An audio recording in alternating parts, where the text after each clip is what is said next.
बिस्मिल्लाहिर्रहमानिर्रहीम। अस्सलाम वालेकुम नाज़रीन, मैं हूँ साकिब बशीर। दो बड़े अहम मामलात हुए हैं आज, और तीसरा मामला है जो अडयाला जेल में समाअत हो रही है, उसके हवाले से हम बात करेंगे। सुप्रीम कोर्ट ऑफ पाकिस्तान में एक तो मिलिट्री कोर्ट्स का केस, आज उस पर बड़ी ही गैर मामूली समाअत हुई है, और इस समाअत में क्या हुआ है वो आपके सामने हम रखेंगे। और इसके अलावा आदिल बाज़ई केस, उस केस में आज सुप्रीम कोर्ट ने एक बड़ा रिलीफ दिया है पीटीआई को और पीटीआई के एमएनए को। और सुप्रीम कोर्ट के जस्टिस मंसूर अली शाह ने, उनकी सरबराही में बेंच था, उस बेंच ने यह फ़ैसला दिया है, और आदिल बाज़ई की जो अपील थी इलेक्शन कमीशन के फ़ैसले के ख़िलाफ़, वो अपील मंजूर कर ली है। इस पे बात करेंगे। और इसके अलावा हम बात करेंगे कि इस वक्त जब हम ये बात कर रहे हैं तो अडयाला जेल में क्या चल रहा है। 1:39 हुए हैं जब हम बात कर रहे हैं, तो इसके हवाले से बताते हैं आपको अडयाला जेल में इस वक्त क्या चल रहा है, इस पे बात करते हैं। सबसे पहले हम आदिल बाज़ई केस में जो इलेक्शन कमीशन के कंडक्ट पर बड़ा सवालिया निशान है।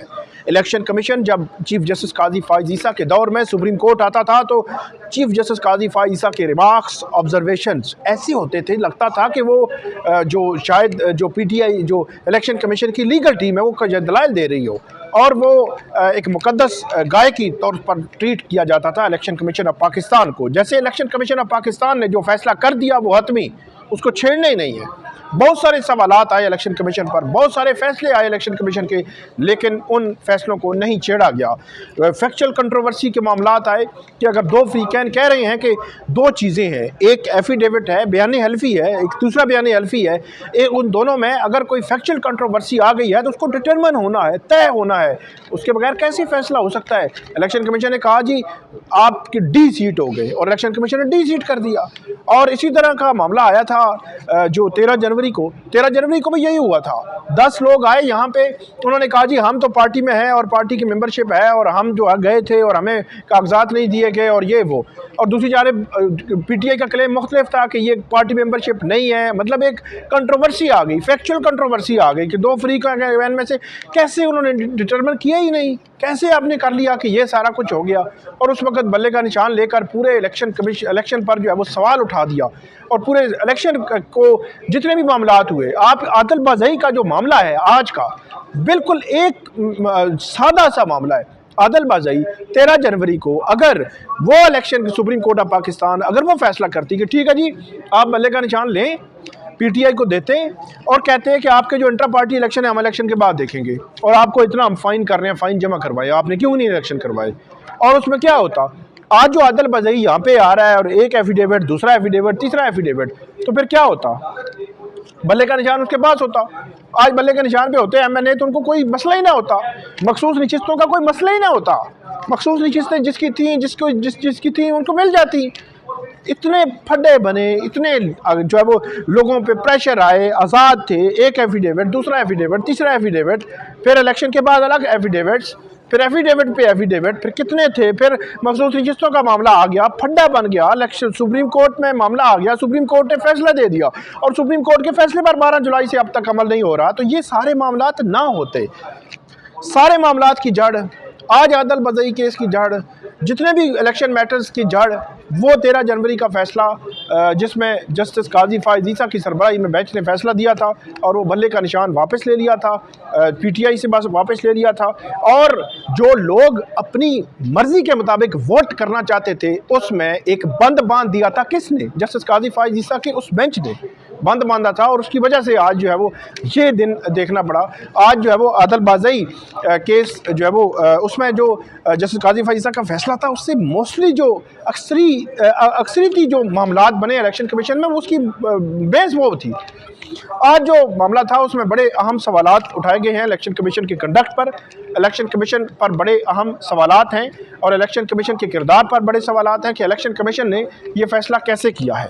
इलेक्शन कमीशन के सामने जो 2 एफिडेविट्स आए, उनमें जस्टिस आयशा मलिक ने ये पूछा कि आदिल बाज़ई केस में हक़ाइक़ जांचने के लिए कमीशन ने इंक्वायरी की, सवालिया निशान। जस्टिस अकील अब्बासी ने कहा कि बस बड़े साहिब का ख़त आ गया तो बंदे को डी सीट कर दो, ये तो नहीं हो सकता ना। ये नहीं हो सकता कि किसी का ख्वाहिश है तो फलां जनाब नवाज शरीफ साहब सदर हैं या कोई XYZ की ख्वाहिश है तो ठीक है जी इसको उड़ा के बाहर फेंक दें। ये नहीं हो सकता। और उसके बाद जस्टिस मंसूर अली शाह ने कहा कि एक हल्के के अवाम को डिसफ्रेंचाइज करने का पैमाना तो सख्त होना चाहिए ना, कि आप मतलब एक हल्के के अवाम ने वोट दिया है किसी को, उसको ख़त्म कर दें, ये तो पैमाना तो मतलब होना चाहिए ना। आप ऐसे तो नहीं ठीक है जी डिजिट कर दो।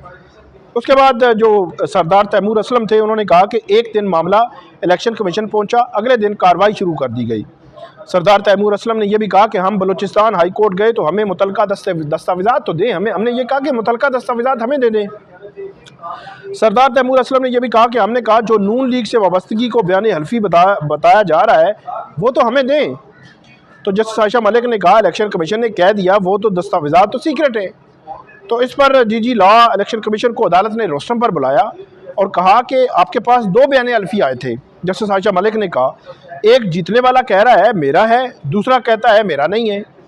तो जस्टिस आयशा ने कहा आपने किस इख्तियार के तहत बगैर इंक्वायरी एक हलफ को मान लिया।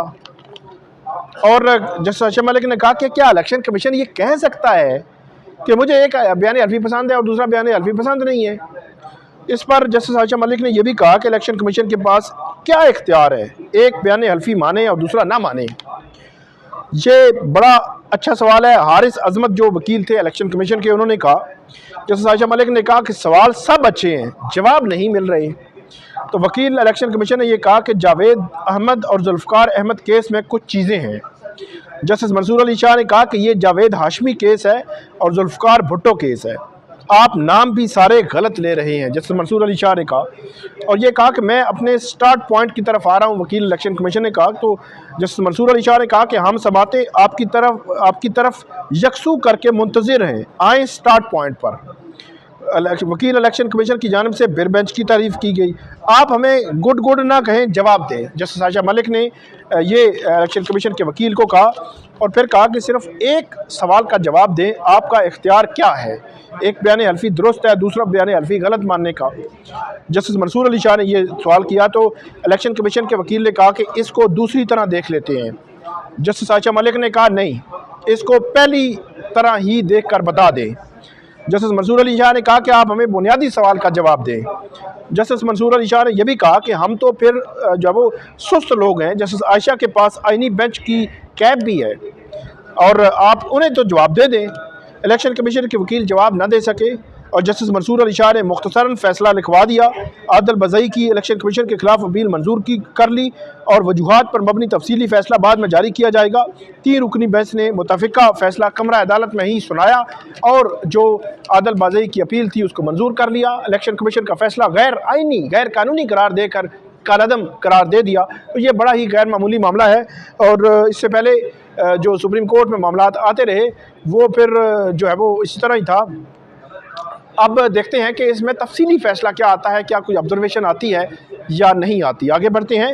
मिलिट्री कोर्स का केस। मिलिट्री कोर्स का केस एक अहम मरहले पे है। पिछली वीडियो में मैंने आपको बताया था कि इमरान खान साहब की हवालगी मिलिट्री कोर्स वाले मामले में होनी है या नहीं होनी, ये तो सवाल है बाद का। पहले सिविलियंस का ट्रायल मिलिट्री कोर्ट्स में हो सकता है या नहीं हो सकता, पहले इस सवाल को डिटरमिन होना है, पहले इस सवाल को तय होना है। इस सवाल को तय किए बगैर आप आगे नहीं बढ़ सकते। और इस सवाल को कैसे तय होना है ये अलग से सवाल है कि सुप्रीम कोर्ट ऑफ पाकिस्तान ये केस सुन रही है मिलिट्री कोर्ट्स में सिविलियंस के ट्रायल के खिलाफ, ट्रायल के हवाले से। और सुप्रीम कोर्ट में आज भी समाअत हुई है, कल भी ये समाअत जारी रहेगी। लेकिन आज की समाअत में कुछ गैर मामूली था, कुछ गैर मामूली रिमार्क्स थे, कुछ गैर मामूली ऑब्जर्वेशंस थी, जिसमें जस्टिस जमाल खान मंदोखेल की ऑब्जर्वेशन इंतहाई अहमियत की हामिल है। लेकिन उससे कबल मैं आपको बताऊं कि सुप्रीम कोर्ट ऑफ पाकिस्तान ने मई 9 और मई 10, 9 और 10 मई 2023 की जो FIRs थी, जो मुकदमात थे, उनकी तफसीलात मांग ली हैं। और सुप्रीम कोर्ट ने यह भी पूछा था कि किस कानून के तहत, किस ऑर्डर के तहत वो आपने ये हवालगी मिलिट्री की कस्टडी में दिए थे ये लोग, वो ऑर्डर जो है वो अभी तक सामने नहीं आया। ये सवाल उठाया गया था। इसके अलावा अदालत की जानिब से आज जो रिमार्क्स दिए गए वो अहम इस लिहाज से थे कि जस्टिस जमाल खान मंदोखेल ये कहते हैं कि जो जिस डिसिप्लिन में है उसी डिसिप्लिन में उसके खिलाफ जो है कार्रवाई होगी। मतलब महकमा ज़राअत में कोई है तो महकमा ज़राअत के डिसिप्लिन के तहत कार्रवाई होनी है। और महकमा रेलवे, मैं अब खुद बात कर रहा हूँ कि महकमा रेलवे की डिसिप्लिन के तहत ही कार्रवाई होनी है ना। तो अगर आर्मी के डिसिप्लिन में कोई है तो वो आर्मी के डिसिप्लिन में उसकी कार्रवाई होनी है। तो उन्होंने मिसाल दी कि जो सदर हाउस है, अगर कोई उसको मतलब करे, इमारत को तोड़े या कोई भी करे, तो उसकी कार्रवाई कहाँ पे होगी? एटीसी में होगी, एंटी टेररिज्म कोर्ट में होगी। माजी में क्या हुआ है? माजी में भी ये पार्लियामेंट हाउस पे मामला था, जो केस था, या पीटीवी का केस था, वो केसेस कहाँ पे चले हैं? ये भी इंस्टॉलेशन है ना, रियासती जो अमारात आप जिनको कहते हैं, तो इनके केसेस कहाँ पे चले हैं? एंटी टेररिज्म कोर्ट इस्लामाबाद में ये केसेस जो है चले हैं। तो वो उन्होंने बात की कि उन्होंने कहा कि वो जिस डिसिप्लिन में है, वो उसी डिसिप्लिन में ही उसके ख़िलाफ़ जो है वो कार्रवाई हो सकती है। और वो डिसिप्लिन में हज़रत उमर रज़ी अल्लाह ताला अन्हु, उनके हवाले से उनका हवाला उन्होंने दिया कि उन्होंने छावनी का तसव्वुर दिया था कि छावनी जो है वो बॉर्डर्स की हिफाजत करनी है तो उसका एक डिसिप्लिन रहे। तो वो उन्होंने कहा कि एक डिसिप्लिन से अगर बाहर जाएंगे तो फिर इदारे पर भी असरात आएंगे। ये बात उनकी जानिब से की गई। और दूसरी जानिब जो ख्वाजा हारिस हैं, वो अभी दलाइल जारी रखे हुए हैं इस केस में। और ख्वाजा हारिस की जानिब से भी कहा गया कि जो दफ़ात जो एक्ट है, जो उसके हवाले से आर्मी एक्ट की दफ़ात कलअदम करार दी गई हैं एक, और दूसरा मिलिट्री कस्टडी, तो दो जहतें हैं इस केस में। तो दोनों को अदालत ने जो है वो देखना है। अब इस केस की रोज़ाना की बुनियाद पर समातें शुरू हो चुकी हैं। अब देखना ये है कि ये केस जो है वो किस तरह आगे बढ़ता है और इस केस में अब क्या रुख इख्तियार करता है, और ये बेंच क्या ये अपीलें पार्शली मंजूर करेगा और बाकी जो है वो कस्टडी को कलअदम करार देगा, या मंजूर करेगा या डिसमिस करेगा। ये अभी फ़ैसला आना अभी बाकी है। लेकिन बज़ाहिर मिलिट्री कोर्ट्स में सिविलियंस के ट्रायल का मामला जाता हुआ मुझे नज़र नहीं आता। लेकिन देखना यह है कि इस सुप्रीम कोर्ट का ये फ़ैसला आता क्या है, उसका हमें इंतज़ार करना पड़ेगा। आगे बढ़ते हैं। इमरान खान के दो केसेस, एक तो तोशा खाना 2 केस और एक अलकादर ट्रस्ट केस, जो 190 मिलियन पाउंड केस से भी जाना जाता है। उसमें जब हम ये बात कर रहे हैं तो इस वक्त बुशरा बीबी जो है वो अडयाला जेल में मौजूद हैं। इसके अलावा नासिर जावेद राना एहतसाब अदालत के जज और स्पेशल जज सेंट्रल शाहरुख अर्जमंद, वो भी मौजूद हैं अडयाला जेल में। इमरान खान के वकील सलमान सफदर, उनकी लीगल टीम मौजूद है। प्रोसिक्यूशन दोनों FIA और नैब की मौजूद हैं। और आज दोनों केसेस की इस वक्त समाअत चल रही है। तोशा खाना 2 केस में मुमकिना तौर पर इमरान खान और बुशरा बीबी पर फर्द जुर्म आयद होनी है।